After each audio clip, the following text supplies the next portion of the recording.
Get home from school, turn on my TV. Who are these friends staring right back at me? Now that we're older, why don't you come over and go back in time with me? 90s babies nostalgia.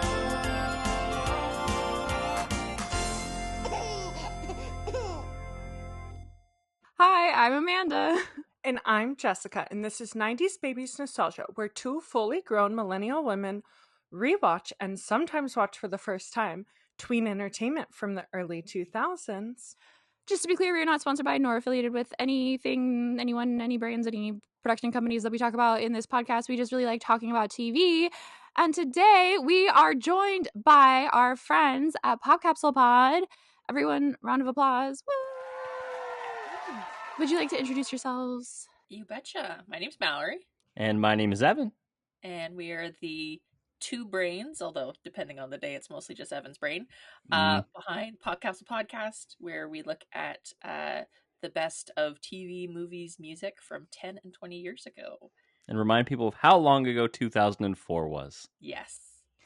Oh my gosh, yes. And this feels like a long time coming because we've been on your pod and I feel like we've shouted you out a few times and you've shouted us out a few times. And it's like, I don't really know how we hadn't had you on the podcast before, but we were covering this one-of-a-kind Canadian sitcom of ours, so beloved. We thought, who better to discuss this with than our Canadian counterparts? We are well-versed in the lore of what we're talking about today, and we're very excited. Yes. Thank you so much for having us on for this. I know that I'm like brimming with comments. I'm sure Evan is the same. I didn't know that this is what my life was leading to, but now I'm glad that I've landed it. Yeah. And in case anyone's somehow wondering, because it's not like in the title in a million different places, we're talking about Life with Derek, covering season 3, this is a part 1. We're going to cover episodes 1, 2, and 6. It's a beefy season. There's like 26 episodes when the other seasons have 13. So that's rude, Family Channel. Life with Derek season 3 aired May of 2007 and ran through July of 2008. A little bit longer of an run time because, as Amanda said, it's a beefy season. And the only notable difference, I think, in this season is that there's new clips in the intro. There's no new characters really introduced, but I was in the second episode and I was like, wait, Casey wasn't wearing that outfit before. So before we get into these episodes, I wanted to ask our friends here though, what are your memories associated with Life with Derek? Why do you feel passionately about it? How was it received in Canada? Was it popular there? Was it known as the Weird Incest Show? These are all questions I have and you don't have to answer any of them. Oh, Mal, I'll let you go first. I was going to say you go first. Okay, so we all watched it. At least our age group, we all watched it. We all definitely knew what was going on. Well received. Like, I think we all enjoyed it. I think, like, I'll speak for the male perspective. We were always like, yeah, Derek, like, he's cool. I remember being like, Derek kind of sucks a little bit, but just a smidge. I couldn't fully explain why. And then in terms of like the incestuous thing, it was this weird thing where obviously watching it as a kid, I didn't see it. And then immediately upon remembering that it existed, I was like, I think they were trying to bang each other like the whole time. I don't know. Yeah, definitely a quality about this too. Like, I don't know if it reads for you this way, but rewatching this show, I'm like, this is a Canadian TV show. Oh yeah. Like, everything just from like the production value to the kind of just like general setup of it to like all of the exterior shots of everything. I was like, this is very much a Canadian show. Yeah, definitely popular. Like, I know all of my friends watched this. I also loved it because there were a few like guests on it that you're like, I know them from another show. Like, I don't know if it's this season where Derek dates the girl who played Shady Lane on Radio Free Roscoe, but I remember when she was on and I was like, oh my god, she's from another show I like. And like having one of the is it Robbie Amell? Yeah. Having one of the Amell brothers on there. Same as Evan, though. I don't think I fully picked up on the incest vibes, but I remember being like, I like Derek, but I'm not sure if I'm supposed to like him like that. This is fascinating to me because I was 12 probably watching this the first time, and I remember wanting them to be together and being old enough to know that it was wrong to want them Right. to be together.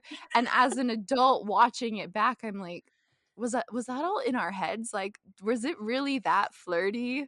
And this is something that happens a lot with Jess because she's never seen it before, and she Mhm. often is like, guys, there was no flirting. You're all Yeah. like gaslighting me into thinking that that was a thing. I think Yeah. part of it is like lingering camera shots, so it makes it feel like people are staring at each other maybe more than they actually would be. I Yeah, think that's definitely a bit of it. I agree. I also think Michael Cedar plays Derek with what my mom would describe as a shit-eating grin, which comes off naturally flirtatious. Michael Cedar is like horny on main. Like he is Oh, just yeah. very much just out there He's a bisexual slut, and I live for it. the whole time. But I think the thing that really drives home is there's many times where Casey will refer to Derek as her brother, and he'll be like, "Step brother." I'm like, "Okay, Mhm. that's weird, man. Just be a family. Just don't give yourself a loophole. I don't like that." Speaking of their brotherly sisterly relationship, let's get into episode 1, two timing Derek. Real quick summary. Jess, you want to take it away? Yeah. So Emily is keeping tabs on all the boys at school, but specifically Derek, and he's noting that Derek and Kendra is the longest relationship Derek has ever had, and she's like, they are going to break up any day. And Casey's like, okay, that's fantastic, but can you please do research on Max? Is he single? Let me know. Later at home, Casey has her dance partner, Lucy, come over to practice, and Derek keeps flirting with Lucy, which is bothering Casey since he's taken. And Derek ends up asking Lucy out for dinner. And Casey confronts Derek about this and is like, if you don't call it off, then I'm going to tell Kendra myself. And so the next day at school, Emily sees Kendra flirting with some guy named Andre in the hallway. And so Casey tells Derek this to make him jealous. And later at home, it's date night. Derek's supposed to be taking out Lucy, but who shows up? Not Lucy, it's Kendra, and she knows because Casey told her. Kendra and Derek kind of start to fight, but not really. And then immediately they're just like, oh my God, we like each other so much. We're just going to stay together. We don't know how to be in a long-term relationship, but we're going to try to make this work. It was very confusing. While all of this is happening, Emily is reporting back on Max. And she's like, he's in an on again, off again relationship. And so I don't think he's fully single. I'm pretty sure they're on again. And then Casey bumps into Max in the hallway and he's like, I'm going to call you later. And then he does, and he's single. Yeah, after she tells him off with the full speech on an index card. Yep. And I think that this episode really taps into a note that you guys brought up about is Derek really a likable guy? I found from the from the pilot, both Derek and Casey are charmingly insufferable. Mm-hmm. Oh yeah, Casey's got big Red Stevens energy. Yeah. Yeah. It's exactly why I like her. I kind of like her more than Ren, I think. Oh yes, yeah, I agree. She's more likable than Ren, but yeah, Derek has that like it's like if TJ Detweiler grew up to be skeevy. Yeah. Like he has that kind of like everything's done with like a wink and a nudge and like a conspiratorial kind of vibe, but Mhm. like now he's a horny teenager. On top He of got one leather jacket and it Yeah. was just game over. And he truly has one, as is found out in another episode we are not covering. So Jess's first note on this episode is that this plot can be summed as cheating is bad, which I disagree with. So I would like to ask y'all how you took that. Wait, are you asking us, is cheating bad? No. I realized how that came out. Do you think the plot can be summarized as cheating is bad? I mean, kind of, yeah. Thank you. I feel like the lesson the Family Channel is trying to teach us here is cheating is bad. Yeah, like we were in what? You said 2007-ish around this Yeah. time. We Yeah. weren't in a place where they were like, yes, be fluid with your relationships. Enjoy a variety of people. That wasn't happening in 2007. They were making a different point. But Derek says they're not exclusive. But does Kendra know that? Yeah. I mean, yes, but no. both being very upset when the other person is actually with somebody. So it's not fully open. I love that this can be boiled down to the man does not communicate and therefore problems. Kendra also doesn't, though. I mentioned in our previous recording, Derek and Kendra just like match each other's freaks so well. They do. Are you folks like well acquainted with Lauren Collins, who plays Kendra? No, but I know that she's Paige, but I've never Yes. seen Degrassi, but Jess did. I have seen Degrassi, and I'm very familiar with all of her plot lines on Degrassi. And it's a very similar. I would say it's a very similar energy. Slightly less Yes. cheerleader, but still very popular girl. Very like carries herself well, self-assured kind of energy. Yeah. I just think that this plotline is more like it's okay to commit. And like I feel like the whole thing is like he's not really into Lucy and she's not really into Andre. They just both are like, wow, I've never been in a relationship for this long. Like I'm just used to flirting with people. This is too hot to handle, right? Like that's what this is. Yeah. This is- Oh my god, I was just watching that for the first time tonight while I was cooking. My wife is literally downstairs watching it right now. It just seems to be like I have a strong connection with Kendra, but I'm kind of interested to see where my connection with Lucy goes. So maybe I'll see what that's like. And then she sees her talking to Andre, and he's like, "Whoa, French guy! I don't think I stand a chance." Whipping out binoculars in the hallway to watch Kendra talking to Andre is insane. Especially because, like, there's no need. It's not necessary. You're not that far away. They don't zoom in. Yeah, that too. I think too, like this just very much I actually think captures like high school relationships because nobody knows what they're doing, and you have a crush on this person, but you also kind of like this person and you haven't figured anything out yet, and you're just kind of willing to you're like, someone likes me, okay, let's go that direction. Like maybe that was just me, but No, I agree. And also it has to do with that like growing up and learning to communicate. Derek's known for having taken 3 seniors to the junior prom. Like that's his claim to fame. I'm not sure I'm gonna put that one on a plaque.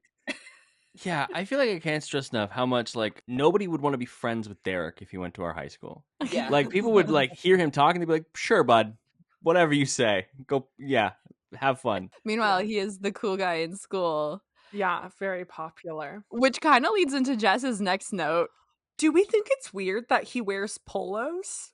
I feel like it's weird because he's supposed to be like the cool guy. He plays hockey, like he gets all the girls, but like, why are you like 15, 16 wearing a polo? Like, who do you think you are? This is Canadian core. Yeah. Really? This was 100% how everyone in our high school dressed. Yes. They wore polos? He could not look more like the median guy. Yeah. From our Yes. high school.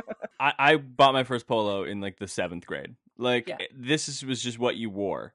Yeah. Like you would be a lot of short sleeve polos, and then it'd also be like some To from school. Abercrombie. Absolutely, Yes. 100%. Yeah. Okay, Weird. Jess, we were also wearing polos to school. It's just we were younger at this time. Like this was when Abercrombie and Fitch was popular and stuff That's like that. true. But I think the disconnect for me is that polos are like preppy wear, and he's like, "Ew, prep. I'm cool." But even like all the hockey players, pretty much anyone who was popular in any way, still wore like Yeah. preppy looking clothes. Like it was very rare for someone to have non preppy style and be popular. Like there was never like one person in like ripped jeans being cool all of a sudden. It was just Mm. like, no, you wear Hollister or you don't get popular. We did have an episode with a punk character who was like a mutant in the school. And they're like, alternative beliefs. It was literally an episode about how punks are people too. Yeah, it was wild. It's an important lesson for us all to learn. I'm surprised Casey has any loyalties to Derek at all. Like she spends this whole episode like, should I tell Kendra because he's 2-timing her, but also like he's my brother, stepbrother. Should I like let him do his own thing and figure it out? Which was surprising. But there's a great scene where she's going through it trying to get some sort of solace from Lizzie, and Lizzie's just fully fake sleeping the whole time. And Yeah. I just really love her. And the moment Casey leaves, Lizzie like pops on the light and opens up her book and is like, finally some peace. Like, Lizzie has had 12 years of this. She's like, Yeah. I know how to get out of this one. Yeah. For being what was the younger sibling, she has peak middle child energy. Oh yeah. Yeah. 100%. And she clearly has just put up with Casey's crap for so long that she's like, I know exactly what to do to just like make her stop. Mhm. And also she's so like, she seems so self-reliant, like of all of the children, maybe except for Marty, who's just like a wild child. Like she's just so able to handle her own crap that she's just like, listen, just tell her or don't. I don't care. We are big Marty fans up in this Mhm. podcast, just so you know. Marty yeah. is my queen and I would do anything for her. I freaking love her so We want to be much. her when we grow up. Yeah, Her literally. style too, impeccable. I don't know personally for me, like both Evan and I have a pretty big like age gap with our siblings. And so I think our relationship with our siblings in general is a little bit different. Like we were never in the same grade as them. We were never at the same school as them at the same time. So we never actually had to like interact with them on Coexist. yeah, like at school and at home. Like we It always was like kind they of did had like that, scouting missions of high school before and then came Yeah. back and gave us intel. And they were like, Yeah. high school's terrible. We're like, oh shit, okay. yeah. And so like I mean I can't speak for Evan, but like I never brushed my teeth in the mirror at the same time as my brother as we talked about our day and who we were interested in. Like That was a moment. All right. There was way too much lingering camera shots. very bring it on. This brings us to, for every episode, we are doing a Daisy scale, which in the first season we called a sibling flirting scale, and then quickly realized that was a mistake. Quickly. So we're calling it a Daisy scale, where Jess gives a rating of like some sort of flirty tension between the two. It's for science, guys. We're documenting this. It's purely objective since she hasn't seen it before. And she gave this a 0 out of 10. Yep. And this episode, a 0 out of 10. And Oh, God, shocked faces. I disagree because of the toothbrushing scene alone, because you don't know how many compilation videos that scene is in, Jess. Like, I didn't feel that scene was that flirty. why are they so close together? Why are they Yeah. like switching sides constantly? Like it's I think what it is there's nothing else in the episode that feels flirty. Like it's explicitly about Derek's other relationships. So that all of a sudden to have this moment is very much like, why now? This is a weird little set piece that you're having with the bathroom sink. Just one of you go first. The other one go after. And he like calls out like, oh, that's a bold statement from someone wearing like bunny slippers. And like it's just like a very like vulnerable. You just see her like as if he's We like were 2 steps away from someone saying make me. You know what I mean? Like yes. Yes. Which honestly is the vibe every time that those two are in the bathroom together. Mm-hmm. I don't really understand the being in the bathroom at the same time as your sibling in general. Like it's just I don't No, think it's I didn't. I never did it. no, somebody has the bathroom. You mark ownership. It's yours. Don't walk in. That's weird. I don't do that with my husband. I'm not doing that with my brother. You don't share the bathroom with your husband? No, it's his time and then it's my time. Oh. If I need to like grab my deodorant, I can go in and grab my deodorant or something like that. But Okay. Yeah, I have 2 bathrooms and I still feel like it's shared space, both bathrooms. So for me, the Daisy scale would be a 3 out of 10. I put a 2. I said it was a 2 out of 10. It was just the bathroom scene. Like that was the only one. yeah, like far and away this isn't the most like tense episode between them, but it's not a 0. It's definitely not a 0. Thank you. Okay. I needed you to be on this podcast so that I didn't seem like the creepy incest shipper all on her own. We got you. Don't worry. Thank you. A couple quotes to throw out for Yeah. this episode. I wrote down one where, I don't know, something of Casey's gets shrunk. Something Or accidentally gets- leotard. Yeah, Mhm. her leotard gets shrunk in the dryer. And she asked, didn't you check the what doesn't go in the dryer list? And it just felt like a very me moment. I would have a what doesn't go on the dryer list that's posted in front of the dryer. This is Mhm. also just a good reminder that because it's George who does it. George is not good at fatherhood. He tries. Potentially, like Neither of them are. Girl, neither of them they are. they both really struggle, especially at like parenting the other Mhm. person's kids. They just have no idea. Yeah. I also wrote down, someone asks Casey, what do you think? And she goes, apparently too much. Which like is a very me thing to say. That would have done numbers on 2012 Tumblr. That would have just Absolutely. Mhm. some Which sort of is- dramatic photo Where my brain still lives in. when Derek's being confronted by Casey and the whole talking with Lucy, and he says, just because I'm dating Kendra doesn't mean I can't have a fine arts conversation on the phone with Lucy. What? A fine arts conversation? Yeah, that is Derek Venturi. He is a connoisseur of the arts. Yes. I didn't write down the exact quote, but when Derek like sits in the armchair to watch them practice ballet, and then Lucy says like, "Please don't do that," and I forget exactly what he said, but I remember being like, "That is so creepy." Like he said something like, "Oh yes, wink wink," and I'm like, "That is no." Thank Every you. once in a while, he has lines like that where there's a scene in the first season where Casey says like, boys and girls are different, and he says, "Yeah, I found that out on the fun way on the old couch." And I'm like, this is a Family Channel show. Anyway, moving into episode 2, it's our party. I'm going to summarize this real quickly for the sake of everyone's bedtime. Edwin and Lizzie are having a joint 13th birthday party because Nora and George, as we mentioned, kind of suck as parents and they skipped Lizzie's birthday. So they're doing a joint one. And Casey and Derek are both going to miss the party, but then it's a total dud because they're hiding out in the closet. Casey has a date with Max where Derek taught her a bunch of fake football shit. So she embarrasses herself. She comes home early. She tries to save the party. She can't. So then she calls Derek and is like, someone's dying. So he misses the last period of the hockey game to come back, and they collectively save the party, and that's about it.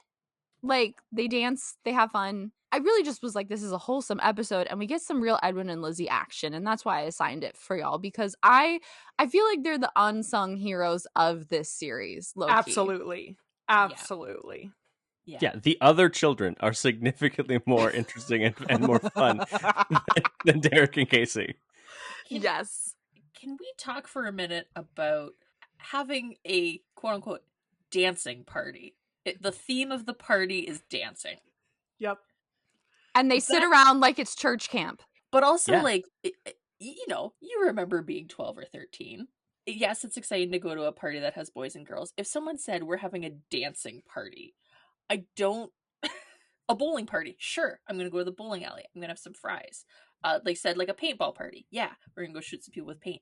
A dancing party at someone's house, I'm immediately not sure what's going to happen.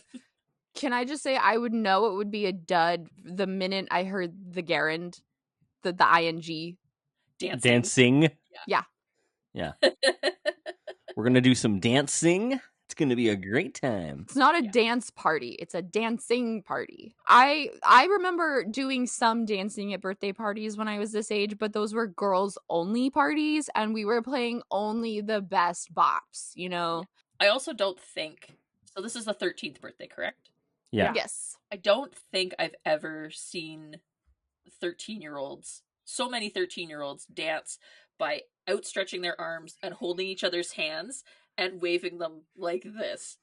Like I don't know what y'all did up north, but we were grinding when we were 13. Yeah. We were throwing ass. We were trying to doing start a slut fire with drops. friction. Yeah, we were not saving room for Jesus. Yeah. That was not the move. Yeah, I've never seen so many people Farmer in the Dell style dance. Like it's a bit much. I do like that Liz says like the kids are judged by the quality of their birthday parties because they absolutely were to a point. I think 13 is probably when like maybe the last couple ones that people really cared what kind of the party was. But when you were in like grades like 4 to 6, that shit mattered. Like if you had the cool birthday party, that bumped you up 100%. I'm so glad you've said this, Evan, because I've been writing a coming of age novel for the last 7 years, and it the entire start of it is I need to have the best birthday party every year because this is what matters and in school and what you get judged on. I remember having a birthday party the same weekend as some other kid. I got to have a laser quest party. Like I had like the laser tag, and I don't remember what he did because people went to mine and not his. And so I don't know. I'm sure he's successful now. Probably not. I mean, that's a bad track to be on when I totally dunked on you in the 4th grade, but it really helped. He's just like living in the sewers now. His life Probably. He's one of the mole people. It's great. But speaking of birthdays, the starting off strong with Edwin's bar mitzvah comment, or George says it. That felt very of the time. Just because you're 13 doesn't mean you can have a bar mitzvah. Yeah, we're not Jewish. I also am so mad that they didn't give Lizzie a birthday party. I know I already mentioned it, but I just like, because they were too tired from the wedding. Like, how selfish do you need to be? Also, like, Lizzie is the most selfless person of this family. I feel like she goes along for the ride. She's very supportive. She listens to everyone's shit all the time. Like, she is such a team player. For them to not give her a birthday feels like the rudest thing they could do. And also the fact that the joint birthday party, it's not like the parents were like, oh man, we missed Lizzie's birthday. Edwin's is coming up. Let's do something to celebrate them both. The kids thought of this idea. And the parents were like, yeah, I guess. That's fine. Also, if you forget a child's birthday, you don't lump it into the next child's birthday. Well, Edwin's got one coming up, so we'll just push his a couple months early. No, you give Liz her own birthday party. It only worked out because the number one Lizzie supporter in that house is Edwin. I love their relationship. And that is a sibling relationship. Yes. So y'all weren't dancing at birthday parties? Were you kissing at birthday parties when you were 13? God, because that was another big part of this episode. I was not. I was cool guy alert. Whoa, no. Sorry, what? I had my first kiss at 13 at a birthday party. Yeah, I remember. Yeah, that tracks. God, it feels like it's 20 years ago, so I don't know. Maybe I'm misremembering. But no, it was definitely at a birthday party. But I will also say it was a birthday party I was not invited to. Oh. You crashed a birthday party when you were 13? I was messaged on MSN to come crash a birthday party. And so my friend and I did. And Mallory, I'll tell you the story with names when we're done recording. And you got your first kiss. I did. Wow. Yeah. But that was like a piece of the birthday party plan. You know what I mean? Like, it wasn't like the party goes like this. There's dancing, and then there's kissing, and then there's cake. Like, that wasn't part of the itinerary. It was a spontaneous, consensual. Absolutely. Was it like a spin the bottle or like a game at all? Or was it just like... It was literally, I was messaged that one of the girls at the party thought I was cute and I should come over. And then that girl kissed me when I got to the party, which she did ask. So, consent. It's a good thing. Wow. 13-year-old Evan had some riz. I did not. I simply existed. The last few weeks on our podcast, we've somehow keep accidentally dissecting like Evan's dating life in middle school. It's truly incredible. I had two moves. I will tell them. One was that I realized that girls liked The Notebook. I liked The Notebook. I would tell girls that I would watch The Notebook with them, and they thought that they're like, this is the most emotionally intelligent, therefore I should hang out with him. The other was going onto someone's MySpace, figuring out what bands were in their top 8, going to those bands, not picking their most popular song, but picking like the third most popular song and putting that as my MySpace song, and then being like, oh my God, you like Silverstein too? That's crazy. And then that was the move. I hate how badly the second one would have worked on both me and Jess. Oh, it would have worked. I was just going to say that. I'm like, honestly, that was really clever. This has been universal in its like people being like, oh shit, that would have worked on me. The first one would not have, because even at a young age, I would have been like, he doesn't like The Notebook. He's just saying that because he thinks girls will like him if he likes The Notebook. He also legitimately does like The Notebook. I do like The Notebook. I know, but I would have thought that you like, didn't. Suspicious. Suspicious. Yeah, but the music one, 100% would have worked. Also, to know that you couldn't pick the most popular one. Most popular song. Yeah. That's crazy. He was like, I'm no basic bitch. Yeah, you can't pick the most popular one. That's obvious. Well, there is lots of kissing and fear in this because Derek's like, you're gonna kiss, and Edwin's like, I've never kissed. What? Scared. And so he gets found in the closet kissing Marty's little Sir Monks-a-Lot monkey stuffed. Yes, his name is Sir Monks-a-Lot, which leads to a dumb scene where he's like, your monkey's a boy? And I was like, all right, we've taken it too far. It's a stuffed animal no matter what, Edwin. And it's not even wearing pants. Yeah. I also really loved when Marty was reading a picture book to everyone in a circle. And asking for input. She's read like a librarian. Yeah. She really was. She's a star. When you say that she's the most self-sufficient, I think that's just because she lives in her own world entirely. She's a little Delulu. Yeah. She's a lot Delulu. She's got the best idea for getting the party started, though. She's like, I'll just read to these kids. They love books, right? Because, I have a question.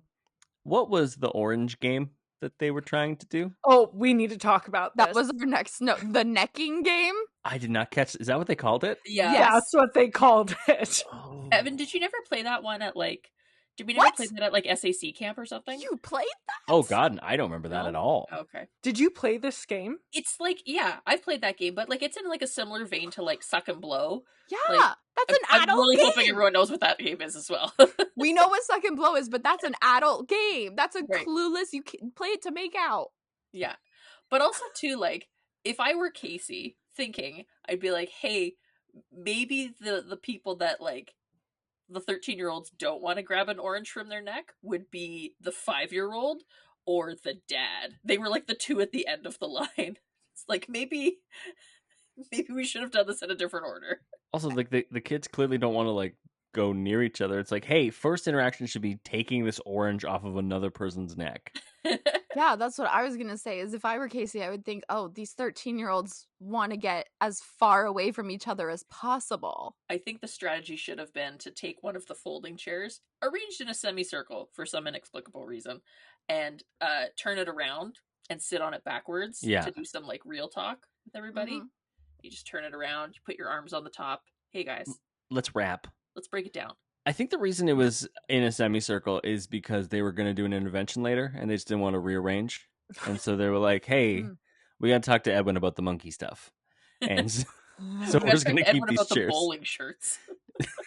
The bowling Not the- shirts. You leave my man in his Hawaiian shirts alone. Yeah, also just for filming reasons, but it's so lazy, the semicircle. Yeah. Yeah. Yeah. I get the idea. Maybe they wanted to create the dance floor. Also, for a dance party, no ambiance. A dance party's got to be in the basement. You got to shut some lights out. You got to have one of those like little stroby things. There's no decorations. There's no music for a while. Like I don't know what you Yeah. thought people were gonna dance to. There's no music playing. Are we really surprised that Nora and George suck? No, They're like, but we put out crudité. Why aren't they dancing? the children love crudité. And also just no chairs. Like they dance or sit your ass on the floor, respectfully. I also did like the one kid who asked to go home, and Casey said, "No one's going home until you're having fun."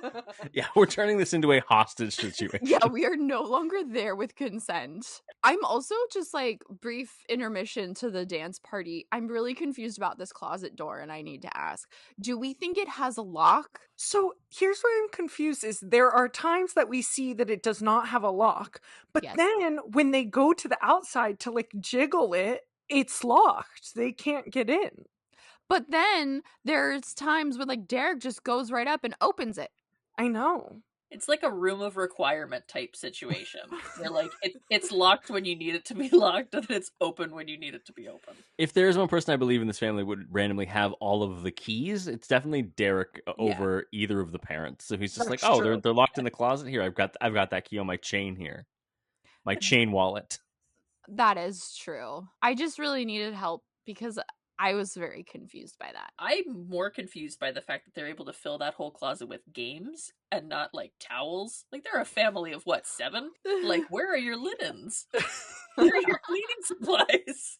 I think they have another closet for that. They have not changed their sheets since they moved in. There's not that much space. And also, I've never seen them play a board game. Yes. Yeah. Did anyone else recognize the actor that played Jamie, or am I Yes. just like demented in my brain? No, he's the guy from Atypical, right? Yeah. Yeah.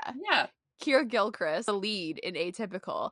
Because this is a thing where Jess is like borderline face blindness. Like, you would have to tell her that an actor is in a movie for her to recognize him. She would never recognize him of her own accord. Whereas I watched this episode and I was like, from the bat, I knew Jamie.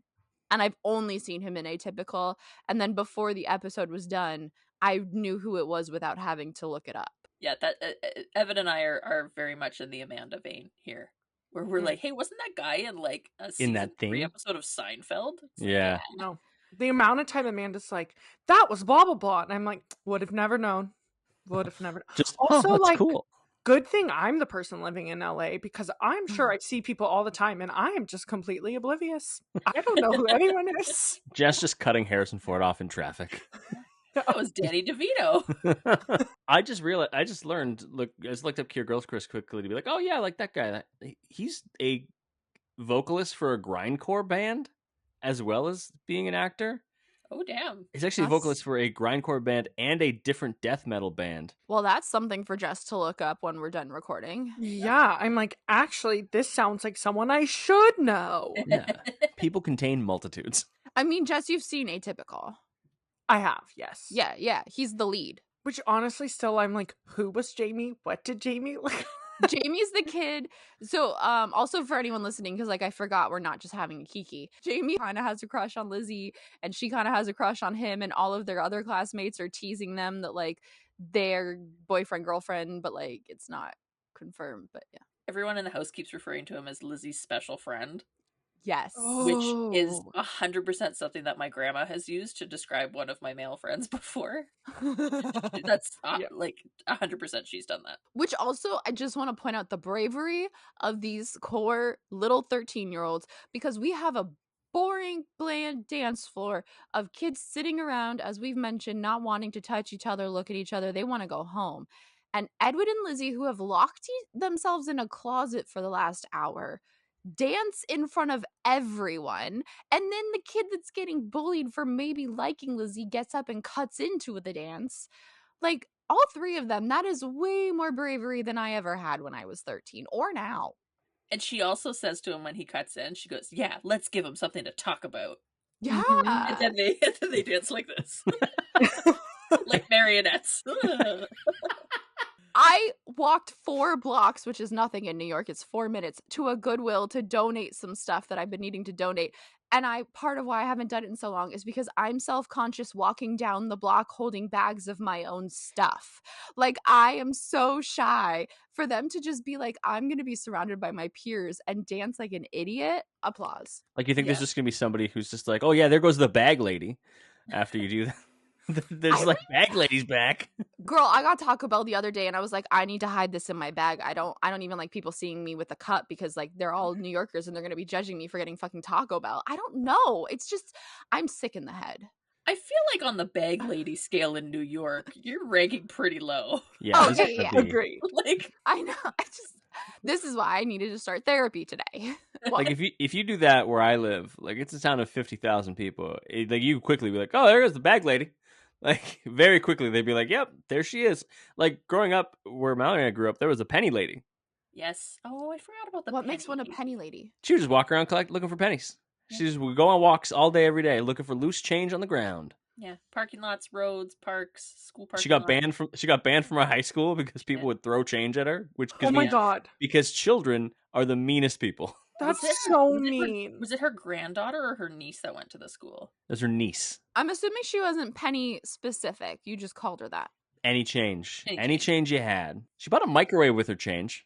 I remember somebody asked her one time, like, what she'd gotten. She'd managed to find enough money to get a microwave. And I was like, hey, damn, that's pretty good. It's pretty good. You're not even supposed to like strip clubs are great in Canada because you can't get lower than a 5 because you can't. Oh, no, throw you coins can at make it someone. hail. You can absolutely make it hail. I think it's province specific. I think in BC you're not allowed to throw coins at them.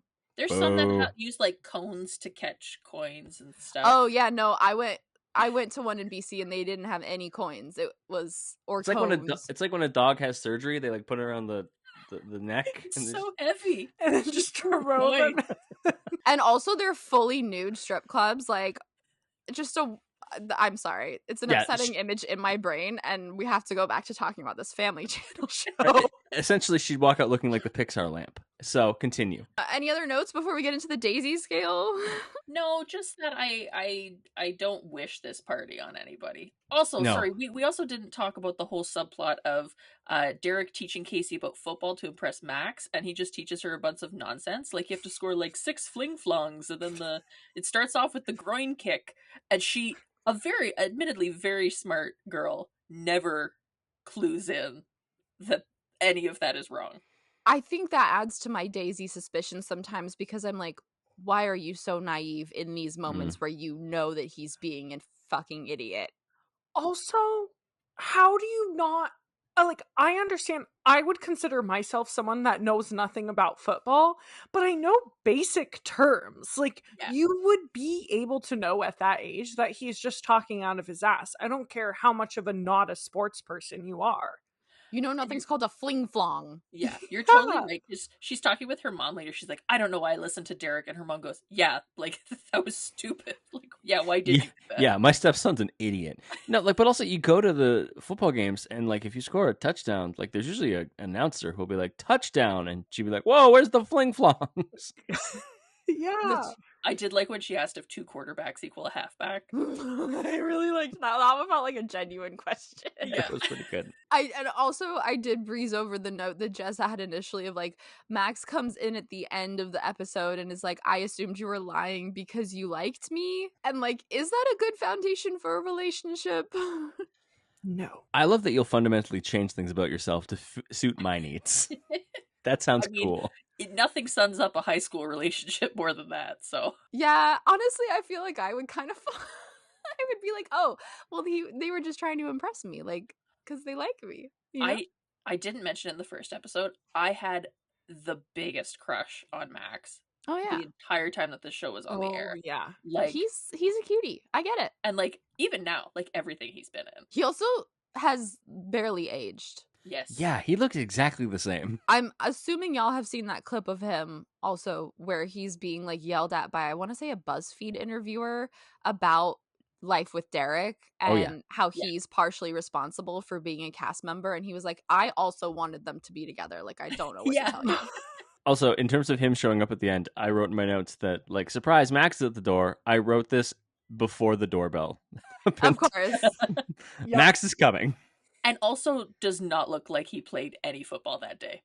He looks No. fresh as a daisy, nice and clean. His hair has like gel in it. Like it's Fresh from the shower. Yeah, Gotta I was look gonna good say for you a shower girl. post game. yeah. Daisy scale. Daisy scale. So I gave it a 2 out of 10 because the like whole at the end when they're like, oh my god, we can't work together, we hate each other, oh my god, look, we made the party successful, like that whole moment is why I gave it a 2 out of 10. I kind of agree. I just have to ask the question, is lying about a death in the family giving you sibling energy or wife behavior? Because to me, I was like, that's kind of giving like toxic married couple. Like, I don't know. I got more like need to get out of my university exam. Okay. Yeah. Mm. Mallory, what'd you give it on the Daisy scale? I put this as like a 1 or a 2. Yeah. If that other episode was like a 3 or a 4, I put this as a 1 or a 2. I definitely felt it was less tense. I gave it a 2, strictly for a line we haven't talked about yet, which is earlier on. Derek says you can suck the fun out of anything into a way in a way to Casey. And I was like, all right, dial it back, okay? You put the emphasis on the wrong words in that sentence there, dog. You So can let's suck. Fuck. Yeah, like there was a pause, and I was like, okay. this is a great time to get into quotes though, because Yeah. I wanted to shout out the first one I wrote down, which Derek telling Marty what a tween is. A tween is a freaky, stinky, half teen, half kid mutant. And like, that's just so real. And like, I'm so sorry to Mallory and potentially Evan, if you ever want to be a breeder. I don't know. Jess and I don't. So like, A breeder. Jess and I don't partake in the breeder community, nor do we have any desire to. So Yep. like, shout out to y'all who are going to have to live with tweens. I will say, when all the tweens show up for the party, I was like, I wrote, this is my worst nightmare. Yeah. Like, if 12 tweens showed up at my door, I would be like, oh, like, this is the end of me. Yeah, we give George and Nora a hard time, as we should. However, I'm like, if I were them, I also would be like, I can't do anything to help this party. I need someone else to take care of it. Like, Did those kids carpool? Because like 12 of them showed at the same time. The city bus system in London, Ontario is outstanding. Yeah. Shout out to Yeah. Grand River Transit. Yeah. I mean, that showing up and teaching that many tweens is what I've done for the last little bit. And yeah, depending on the day, sometimes it's a good day. Sometimes you go home feeling very bad about yourself. Oh, So- yeah. Yeah. There's also a cute moment where Derek is saying, you know my no hugging policy, and Jess, goes, it's your policy, not mine. Who was it, Edwin? yes. I was like, Edwin and said- Jess, and you say goes. I'm like, you didn't say it.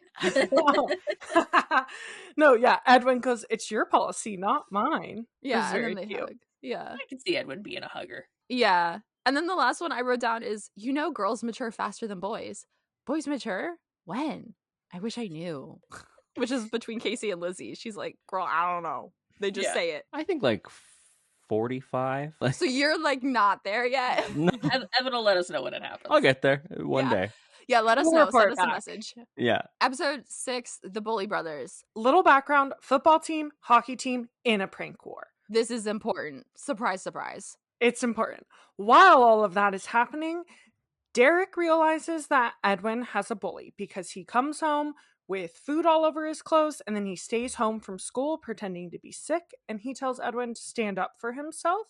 So instead of doing that, Edwin has Lizzie stand up for him. And later on, with her judo. And then later on, Derek teaches Edwin to fight with like pillows. Yeah.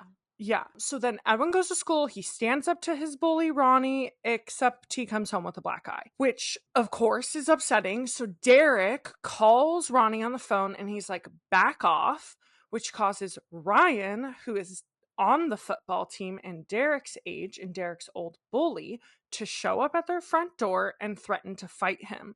So at school, Derek's avoiding Ryan and Sam is like trying to protect him, but he's not doing a very good job at all. And then Max is like, guys, you need to lay off Derek. Like, this prank war thing's gotten a little out of control. Also, while all of this is happening with Ryan and Derek gonna fight at school, Edwin finally opens up to Nora and George and tells him that he's been bullied at school. And so they call Ronnie's parents and Ronnie is forced to come over and apologize to Edwin. And at school, Derek runs into Ryan. Max tries to stop them from fighting, but then Casey interrupts and is like yelling and pointing at him to the point that she gets him pushed into a locker. And so he kind of gives up. He's like, I'm not going to fight Derek. This is not worth it. And that's our episode. And I really needed to talk about this with y'all because it's so 2007, is it not? Yeah. I really thought high school was going to be a lot more bullying.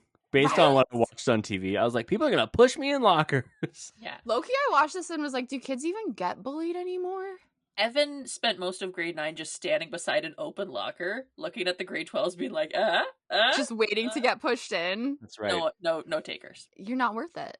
I'm not. Whoa. Sorry. I didn't mean it. It was a quote. It was a quote.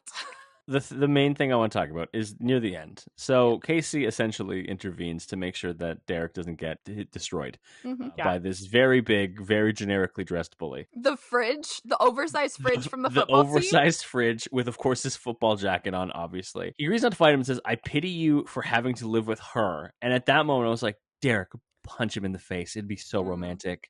It'd be so romantic. The daisy sail would have shot to the moon. My hero. Yeah, exactly. That's so funny to me because me watching that, I was like, low-key, me too. I wouldn't want to live with her either. And they start bonding. They're like, bro, same. I think in that instant, though, I think Derek has a respect and appreciation for Casey because even though she did it really annoyingly, she got the job done, and I think he appreciates that. He's never going to tell her, he's never going to give her credit for it, but in her own Casey way, she managed to resolve the situation, as she always does, honestly. Yeah, I feel like everyone grew a lot of respect for Casey in that moment, and she was just like showing what she's always had.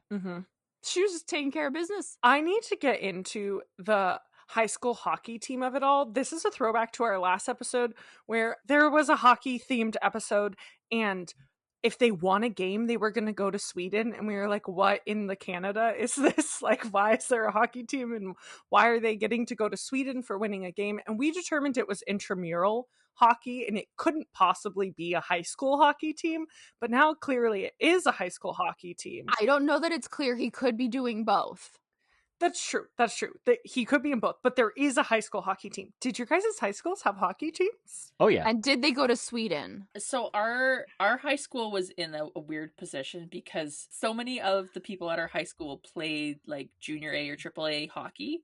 And when you're playing on one of those teams, you're not allowed to play for like a school or a rec league team. So we didn't have a boys hockey team because there were so many of them that were playing like higher level junior hockey anyways. But we had a girls team who was absolutely incredible and destroyed every other school every year. Do you know the other reason we didn't have a boys hockey team? Oh no, it's I already know it's a bad reason. Yeah, we got suspended because we had a bench clearing brawl Good old Donnybrook. like years before, so they stopped letting us have a team because we were complete jerks. That's Oh my just God. what hockey's for. I just Yeah. thought it was because there was like a conflict of interest with all the guys that played like actual hockey. No, I think we got suspended like years before we even got to high school, and then they opened it for the last time when we were in grade 12. I think is when Yes. they actually allowed a boys hockey team again. We were all like, "Oh, cool!" And we learned that the reason was because we had been suspended from like league play. But no, nobody went to Sweden. Like No. the team that would go to Sweden is like the competitive like AAA team that you're Yeah. on outside of hockey.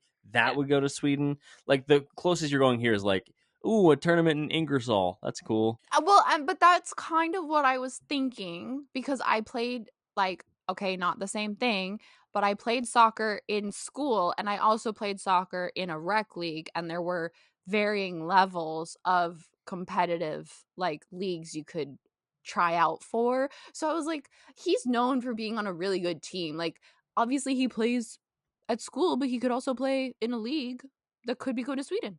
Yeah. Yeah, I think Evan's totally right that there's no way a school team is going to Sweden. It's way too much of a commitment. A community team, definitely. A school team, they wouldn't be able to pull it off. But hockey teams in high school is normal. Very Yeah. much so. Oh yeah. Oh yeah. I don't know why that was a question, Jess. Come on. We don't have that on the West Coast. I know it's a thing on the East Coast, but we don't have high school hockey teams. Well, this is East Coast Canada. Both Sure. Evan and I also went to universities that did not have football teams but had big hockey teams. Yeah. that Yeah, makes sense. You know what's funny? Our high school had a lot of teams. Our football team sucked. People still went to the games for like the The ah, vibes. whatever. Yeah. Yeah. But the teams that did really, really well were Badminton. badminton and Mhm. water polo. Love that. Badminton fucking crushed. Our team was amazing. It was hard to get on that team. You had Yeah. a water polo team? Yeah, we had an Yeah. Olympic-sized diving pool Our high school had 4,000 people. It really would take a long in a time to square get. mile campus. Sorry, that's way more puzzling than a Our school having a our hockey. high school used to be a box factory. Our high school was Really? built to be like a community Community college, if y'all know college. what that is. Like Oh shit. Okay, yeah. yeah, but then they decided to make it a public high school instead. And then after we graduated, they realized that they couldn't keep funding it. So now it's like a bunch of charter schools. Ugh. 4,000 kids at a high school is mind-boggling. Too many. To But us. it also meant that we had like no bullying, no popularity, Mm. nothing. Because also we had no hallways. It was a square mile campus. And like, Yeah. you don't know half the people that even go to your school. Like, you Yeah. don't see them every day. We had a There's no 7-minute passing cliques. period because it was so far away. Oh my That's- god. This is mind-boggling. Yeah. And if you had gym and then you had to go to theater, you were literally in those 7 minutes, I'm not even joking, like fucking running. Because you're Sprinting. like, I'm not going to make it to class in time. Like, Meanwhile, we had like there was one little all glass hallway near the entrance that people would sit there and like just antagonize grade 9s. Yeah, that was just a that's how thing you'd they spend did like for your fun. lunch break. Was you'd sit in the breezeway and a grade 9 would walk by, you'd be like, "Nice shoes." oh my God. Evan, did you sit there waiting for someone to comment on your shoes? Absolutely. And did anyone ever? Never. Not once. Little old me Yeah, and those my new mean shoes. people. On this vein, do you think the high school it's realistic for the high school sports teams to have this kind of rivalry of like the football versus the hockey team and them out this prank war? I don't think so, because we never had that many sports running concurrently. Like, everything had a season, and Yeah. most people played on multiple teams. Yeah. So, like, 80% of the boys' basketball team was also the boys' football team. So, if there was Mm. any rivalry, it's just them against themselves. It would Yeah. be like friend groups might do that, but not the sports teams. But also, I'd like to make sure that everyone knows. So partway through the episode, Derek opens the front door and gets hit with water balloons and gets called hockey head. Not an insult in any part of Canada. No, that's if anything, it's like a nice like it's like an OBE, you know, it's like something you're awarded as like you're so Canadian. You can have hockey hair. You can't have Yeah. hockey head. For context though, because this is the question that we haven't asked. Where y'all are from, how does it compare in size and demographics to London, Ontario? In terms of size, we are about a third of the size of London. Yeah. Maybe Okay. maybe a little less, but we're also we lived in a city that had like two other cities right nearby, and combined their bigger than London, but we lived in the smallest of those 3 cities. I also lived in London, but that was only for a couple of years. This show very easily could have been Life with Evan. That's right. It That's could right. have been. I was in elementary school when it happened. I would have been Wow, like so Edwin. it really could have been. Really could have been. Except I would have been Edwin. Like that would have been the vibe. Evwin. You know, the actor that plays Edwin said he was like the true middle child because there were like 3 to 5 years between him and the actress that played Lizzie, and also Michael and Ashley were way older than him. So it was just like him and the crew. Just And hanging his out. bowling shirts. Yeah. He was like, I'm just gonna Bowling wear. shirts. He also said it was a very, very Canadian production, and that Disney Channel got on board and gave us more money, but it was still a Family Channel show, which I feel like really shows. Oh yeah. Yes. Yeah. Our next note is what we mentioned. Marty is a queen. We love her. The entire Edwin has a black eye and he pretends it's eyeshadow or makeup, and Marty's like, well, you need to put some on the other eye, but then she ends up calling him out for having a black eye. I loved her. She's just like so aware of everything and so like quick, and I know a lot of it is the writing, but it's just great. I forgot to mention it in the first episode, but where Marty's like mediating the debate between the McDonald's and the Venturis about whether they're going to go visit those like quote unquote new friends The or whatever. Allens. And she finishes it by going, I think you need to figure it out yourselves like adults. Like she sat through this whole thing just to read them like that. It's incredible. Which is a subplot we completely left out of the summary because I was like, for time, it's not important. But We don't have time, but it's a good Marty moment. I just wanted to bring it up for that. absolutely. She's the smartest person on this show. I don't think that's hyperbole. No, she is. There's a whole episode where Edwin and Lizzie realize that Marty's getting spoiled because she has cute privilege and George goes way too easy on her. So he tries to like treat her with more boundaries and she gets upset. But then he sees George ground the other kids, like Casey and Derek, and she's like, why don't you ground me? And he's like, well, they're grown up. And she's like, I want to be treated like I'm grown up too. And so then he grounds her and she gets happy about it. Oh my god. Like she's just so smart and intuitive and really learns a lot from her older siblings. But also eats dinner under the table and meows like a cat. Yeah, I feel like she's the kind of kid you can tell that she had way older siblings. Like, I feel like with certain Yes. kids, that's obvious in some of the things that they say. Yeah, also before it was like a blended family, the fact that like she was only raised by boys and men is very obvious as well. You could have just stopped at boys. She was Well- raised by boys to men. And she hits some sweet harmonies. Yep. Oh, Marty's back again. Okay, I have to go on a rant, but it's unrelated to what we were talking about. Love it. But there is this scene where they are at lunch and Casey opens up her sandwich and she's like, ugh, BLT, but no L&T. I must have grabbed Derek's lunch. And Max is like, that's okay. You can have half of mine. And she takes the whole thing, not half, takes the whole thing, opens it up, is upset on like whatever meats are in there. It's like pastrami, bologna, and something else. I don't know, some crazy combination. It's a cold cut combo. Yeah, she opens it up, she shakes out all the meat onto the table, closes the sandwich back up, and proceeds to just eat the bread. Casey, that is the rudest fucking thing you've ever done. You had a sandwich, you could have dumped out the bacon and just ate the bread. Why did you do that? It's so mean. I was furious. I texted Amanda immediately. I was like, I can't believe you made me watch this scene. This is not Literally okay." all caps. She like we try to not share thoughts on stuff that we're going to talk about in the podcast, and all caps she messages me. She's like, I can't believe you just made me watch that. That's the worst thing I've ever seen. The Also, Jess- desecration of a cold cut combo. Just she did have half the sandwich. He had the other half. Then that's Okay. a gigantic sandwich. It was Yeah. like it was like a foot long. Yeah. Okay, that makes me feel slightly better, but I still hate it. Imagine you're like somebody's like, I'm hungry, and you're like, well, here's something, and they just shake the rest of the sandwich out like a loose briefcase. They're just like, yeah, here, shake down. I just want bread with meat juice on it. Well, also, it's like she had a sandwich she could have done that with. Like, just dump out the bacon and eat the bread. Like, I don't understand. I'm also baffled by the idea of a BLT without the L&T, because a bacon sandwich is not a thing. It's Derek. It's just not. I've eaten a bacon sandwich before in my life. Yeah, of course. Who's just Yeah. making bacon for sandwiches? No, bacon is made for other Boys. things, and then you have bacon after. And you're like, well, this can go on bread. I guess I've never had leftover bacon. Fair. It's like when people are like, use your leftover cake to make cake pops before it goes stale. And I'm like, Leftover what do you cake. mean leftover cake? That's just cake. It's just cake. That means I bought a new cake. Yeah. I'm with you, Mallory. Like I've never had a bacon sandwich, and also I love a BLT because I think the L and the T is like it balances the bacon so well. Yeah. But it does feel distinctly boy. Yeah. Yeah, that's a boy lunch. Be like, it's got all the main food groups: bread, bacon. Probably That's better. it. I am with you there, Jess, though, that the shaking of a food that someone's given to you is the rudest thing. It's so rude. I just couldn't believe she had the audacity to do that. I was like, dang. If Just I was hand it Max, back. I would have been like, we are breaking up. We are over. I cannot be with someone who behaves like this.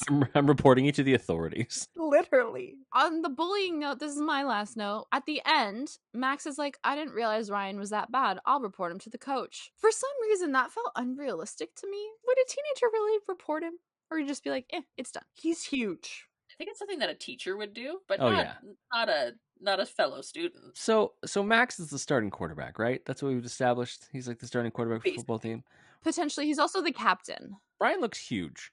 Yeah. And therefore is probably a very valuable member of the offensive line. I don't think he is. He's like, if I report Ryan, I'm going to get hit more. And I think I'm going to just keep this close to the vest. Totally. You're like, oh man, I found out Travis Kelce has like a side business betting on the football.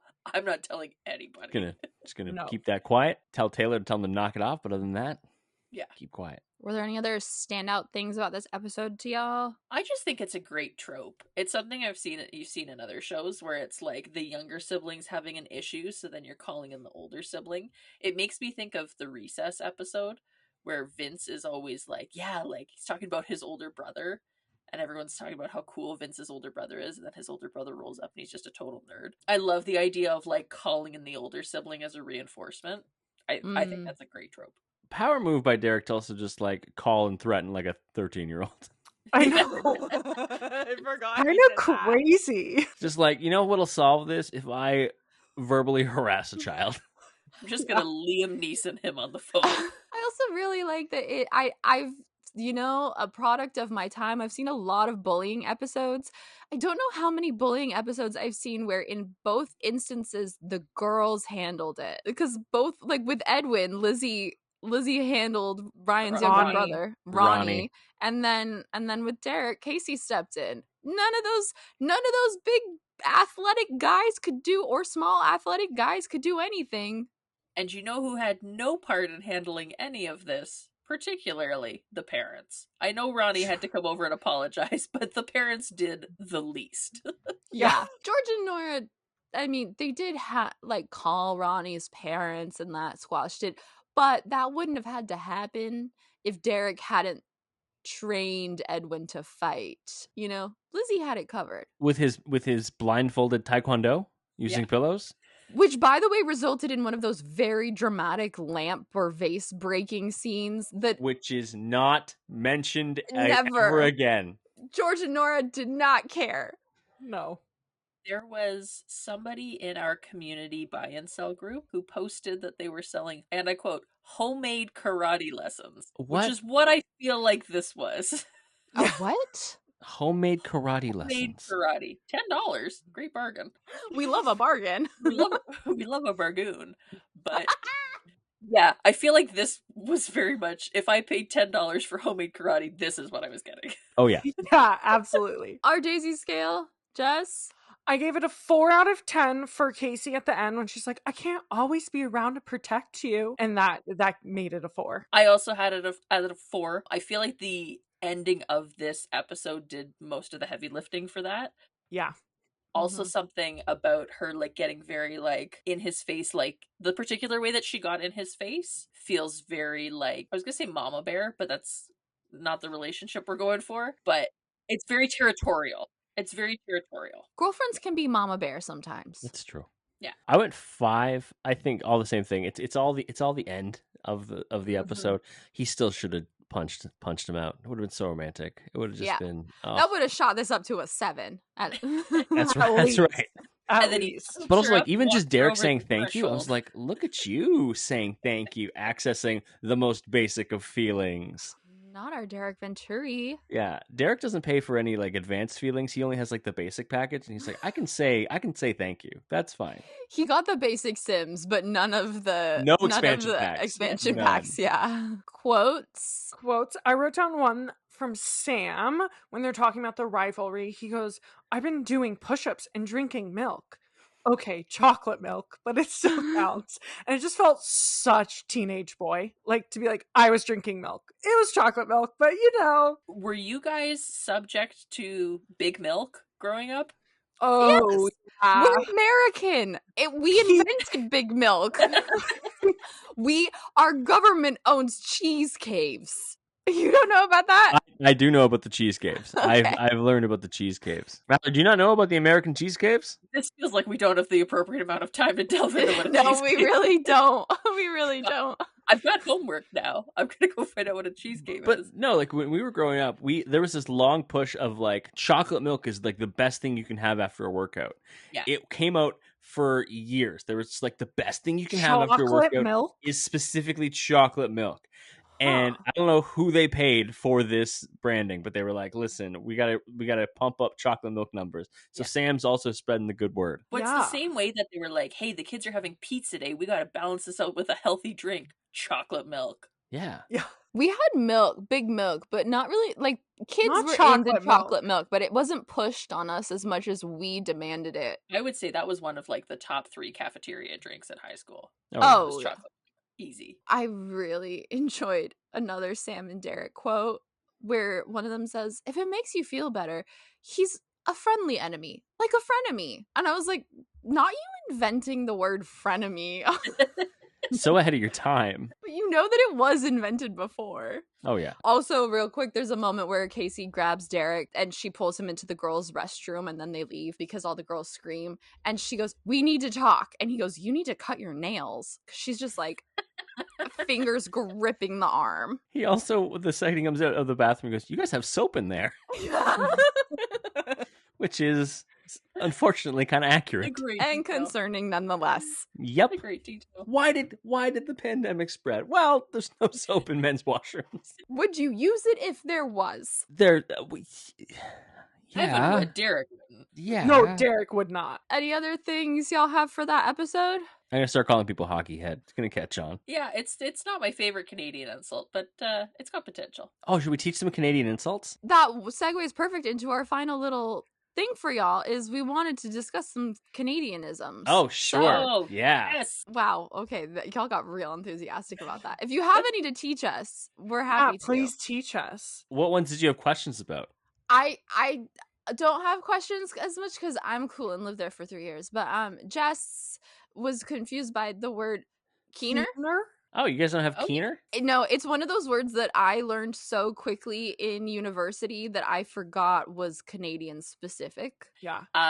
Overeager, a little bit of a brown noser, teacher's pet kind of. Yeah, character. that type of vibe. Exactly what I said. Yeah. Mm-hmm. Are y'all familiar with the wonder of a duotang? I'm sorry. A What? what? Oh, I love the duotang one for the Americans. This A is great. duotang. A crudité? If you had to guess what you think, if you The had to kids guess love what you think, crudité. what you think a duotang is, a duotang. A duotang. Duotang. tang, A-N-G at the end. A duotang? It sounds like you're like chugging a tang, like a bottle of tang. A duotang is a folder that you use at school that has like the 3 holes with No, the it's little not. metal flaps Yeah. to fasten your papers into. It's a it. duotang. That's a Why do you call it that? Because that's what they were called. Is that a Good question. brand name? No, they were by Hilroy. Yeah. Huh. And it had its own name.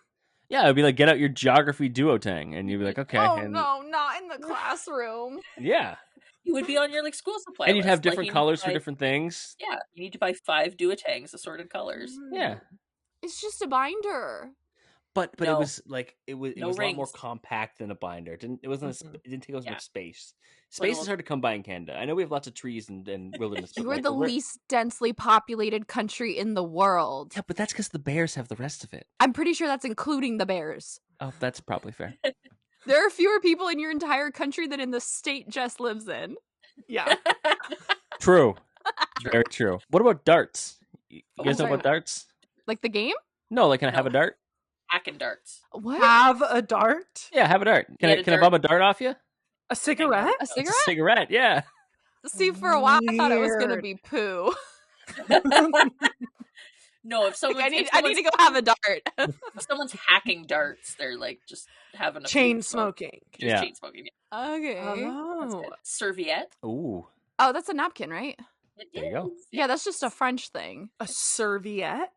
Serviette. Yeah. Yeah, it's the French word. So there's like some of that shit just infiltrates extra into Canadian English. Like check, like a bank check is spelled with a QU. Q. For Mhm. what? I've got another good one, Evan. Do you have any No, more? you go ahead. A garburator.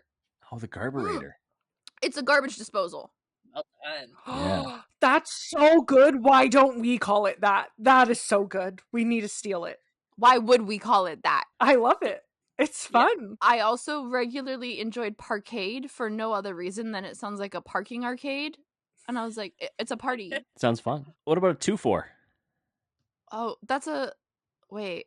Or a Mickey. Okay, yeah, okay. I was like, a 2-4 is an alcohol size, right? And then I didn't want to sound like an alcoholic on here, but a Mickey is, yeah. Like a 40? See, I don't know American terms. Is it a 40? Mickey is like a flask size, and then a 2-4 is like the next size up, isn't it? And then a 40's bigger. So no. A 2-6 is it goes Mickey It's the 2-6. A Mickey is like 375 milliliters, which Yeah. Okay, that does yeah. No, that You makes can sense. fit it in your purse when you're underage Yeah. drinking. A 2-4 Where's for is beer? a 24 pack of beer. Oh, Right. And then a Texas Mickey is a 40. It's a good is time. a giant bottle. Like a Oh, it's a 90 it's a or handle. 90. Because everything's bigger in Texas, so you can literally be like, which Texas Mickey do you want to ruin a party? I feel like you should call it an Alberta Mickey. Yes, because that is our Texas. I know. 100%. Alright, I've got two others. The one we used in our house, I feel like Evan might disagree with one being like broadly Canadian. The converter. Did you call it that at your house? I didn't, but I knew plenty of people who did. At your house, the Yeah. The converter, The converter. is that a thermostat? Nope. You would use it a lot in your house. Oh, yeah. Like a remote? Yeah. TV remote. The Okay. converter. We also called it the GD clicker box, but that might have just been our house. That's definitely you That's- guys. And then a hoser. It's like a punk. It's like right? Like it's like an insult. It's like a like Yeah, you're kind of dumb. Like Yeah. hoser's like it now means more like you're just like a broadly like very Canadian person. Like if you're aggressively Canadian, people will call you a hoser. It used to mean like you're kind of an idiot and you're slow. But now it's more just like you see somebody who's like, oh yeah, there he is ripping darts and drinking out of his 2-4 with his toque on. That's a hoser right there for He's sure. such a bud. hoser. Yeah. Absolute hoser. Question: has that word gone out of style more as the popularity of hosier increases? No. No, but I would not be offended if someone called me a hosier. That'd be great. That'd be like, Yeah. oh, like I'm an ethereal being Yeah. who speaks for the woodland creatures. Like that's wonderful. We were also wondering, is necking really as popular as this show makes it seem? Because that's like 70s, 80s American slang, but it seems more popular in Canada. I do remember somebody in high school being like, yeah, him and I necked. And I was like, no one says that. Okay. And that was in high school. No, I was in high school. I was like, nobody says Okay. that. Okay.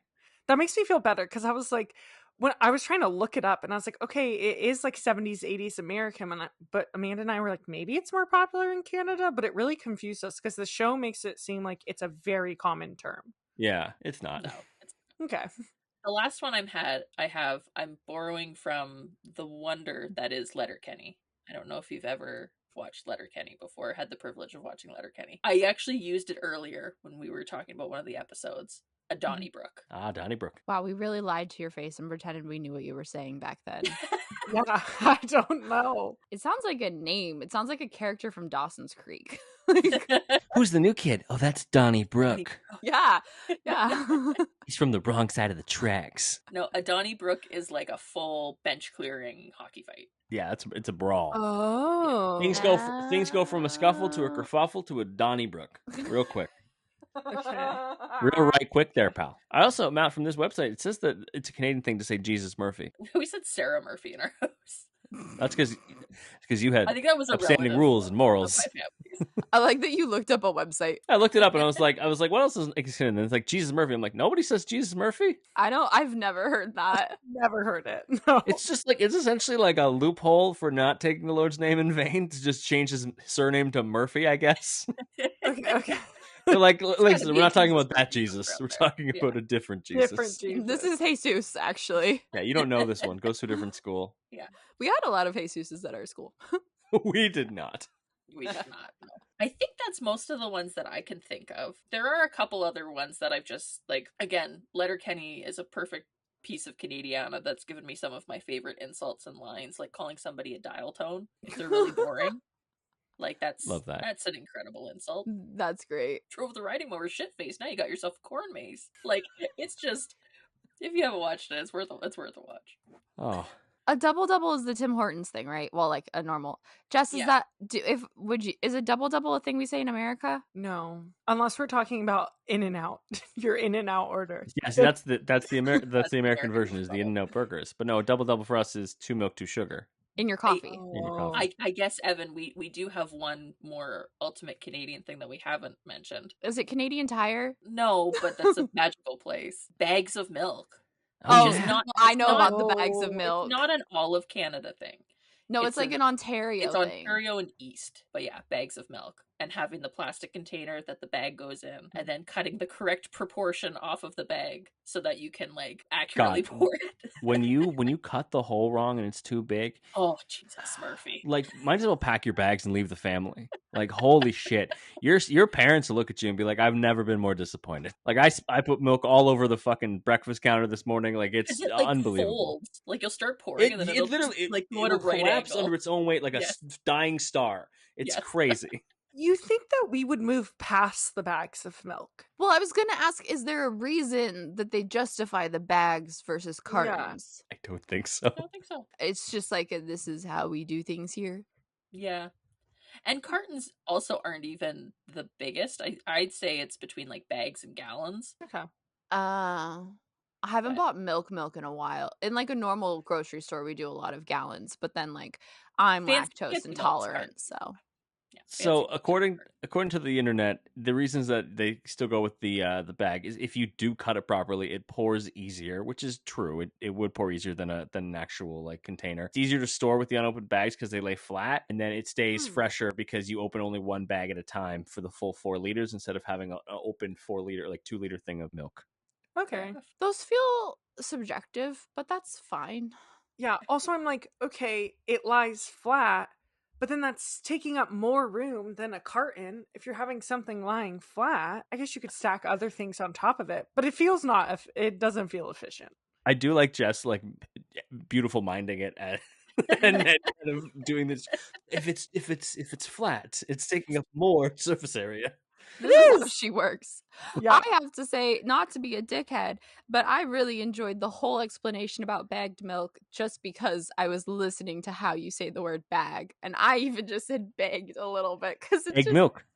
I those were love the it. things that like bag, pasta, those were words that I like didn't expect to be different when I moved up north. And then Yeah. I heard it and I was like, that's incredible. My American co-host on my other podcast, he came to my wedding and he shows up and he goes, "You all say A Yeah. all the time." I thought it was a joke. You No. all say it. And I was like, "Yeah." He goes, "I've heard like your grandmother say it. Yeah. This is crazy." We all Yeah. say A. Just it's a nice little way to end a sentence. Yeah. I used to say it all the time. I've heard myself making the, like, a boot sound. Uh-huh. Oh yeah. And I'm like, oh no. It came out of your mouth really naturally just now. Yeah. Like, I'm Felt just like, smooth, felt right. I'm one of those people that just like picks things up when I'm there. So y'all really jumbled my language for a bit, but it's fun. It's also very, like you said, Canada's a big place, so regionally there's a lot of things. Like, if we go to certain parts of Canada, we won't know what they're talking about either. Mm. So If you go to the East Coast of Canada, like the Atlantic provinces, Good luck. you can't understand a damn thing they're saying. good fucking luck. Yes, bye.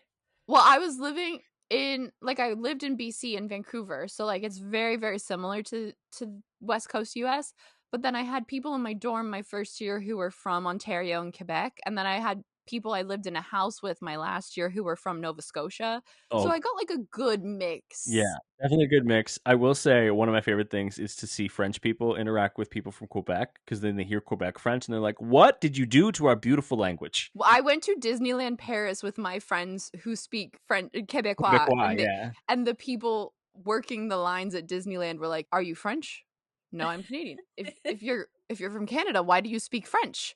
Because we speak French in Canada. And then they just dramatically, in the most French way possible, throw their hands up in the air and storm off. That's correct. That's about right. And then also too, like being up north, there's another like particular dialect that starts to get into all of your speech. It's We promise we like are normal. We just talk funny sometimes. Everything's normal for where you're from. So That's right. yes, exactly. And we have funny colored money, and it's awesome. It's Monopoly money. That's yeah, it is. and there's kids playing hockey on the back. Yeah, there is. Shout outs before we wrap up this episode for the ones in between the ones that we discussed. Episode 3, Rumor Mill. It's somehow the most eventful, most boring episode that I've ever seen in my life. It's like a school dance, and Sheldon, who's the keener at school, is dating Emily, but then they're having weird tension, and basically he ends up going to the dance with Casey. Max goes with Kendra, and Derek goes with Emily. And at one point, Derek kisses Emily to make sure that Sheldon still likes her. And then it all just resolves by the end. It's weird. That's a real upsetty spaghetti people swap. Is that Canadian or just a Mallory special? Upsetty spaghetti? Yeah. Oh, no, that's me. Yeah, okay. Thought so. Just wanted to tease you. And possibly Sesame Street. I don't know. Yeah. Honestly, never watched it. And then episode 4, Misadventures in Babysitting, is the first, plot-wise, Kendra and Derek break up, Casey and Max officially get together, but also it is the iconic Daisy episode where they give mom and dad vibes, where they are babysitting the other kids for like a whole weekend, and like Casey storms in the house and is like, Derek, what did you do to the children? I love this marriage. Very school project. We got to keep this bag of flour alive. Yeah. Did y'all do that? We've discussed that. We didn't do that at our schools. There was a class that had the baby, like the actual like robot babies. Yeah. And I remember it so vividly because a friend of mine, he was dating a girl who was doing the class, and he was very sick of it because she had to have it everywhere, including when they went on dates and hung out or whatever. And on the last day she had it, she put it down at her locker, and he lined up and he field goal kicked the baby down the hallway. And so when she got her report, they were like, there was a traumatic injury to the baby like 2 hours before the class. She's like, he kicked it down the hallway. Oh my god. I remember a girl in one of my classes, it like wouldn't stop crying, and she just, from the back of the room, very calmly grabbed the thing, grabbed the carrier, walked into the hallway, and all you heard from the hallway was, I don't love you! And then she left it in the hallway and came back into class. Parenthood goes well for many people. It's one of the Love Island traditions that they skipped in this season, which they did a lot. The finale aired as of recording this tonight, where the last 4 or 5 couples, they give them an electronic baby that somehow is racially accurate if these two people procreated. Sometimes they give a couple twins, and they have to take care of it for a day, and it is always my least favorite episode to watch because they're just screaming the whole time, and I hate it. I mean, it's not far off some days. Sorry, I forgot there was a child wielder in the house. Yeah. Thank y'all so much for coming on. Do you have anything you would like to shout out before we do our little outro? Mallory, do the plugs. As always, you can find us on Instagram and Twitter at PopCapsulePod. You can like us on Facebook, PopCapsule Podcast. You can send us a message to popcapsulepodcast@gmail.com or a DM. That's usually the best place to get a hold of us. I'm not sure exactly when this episode is coming out, but all of August we have Guestapalooza going on. Even if you're listening to this after August and Guestapalooza has finished, it's definitely worth going back. Those are usually some of our favorite episodes of the year, where we have guests on, including the lovely folks here from 90s Babies Nostalgia. So you make sure you check out our collaboration on our side of things. Yeah. Where we quiz them on Americanisms. Yes. Yeah. We did. I mean, we could. Yeah. Did we? I'll I come was up with gonna some say, American is things. that on the agenda? Because I don't remember that. What's a Buc-ee's and why does it look like the happiest place on earth? What is a Buc-ee's? I've never heard of that. I think it's Texas or somewhere in the middle. I think it's Texas. Besides for going and following Pop Capsule Pod everywhere that Mallory just mentioned, you can also follow us at 90s Babies Nostalgia on Instagram and YouTube. Spell out the word 90s. We're also on TikTok, but use the numbers there. And make sure to rate and review, as it really helps us out. And with that, we'll see you in the next one. Bye. Bye.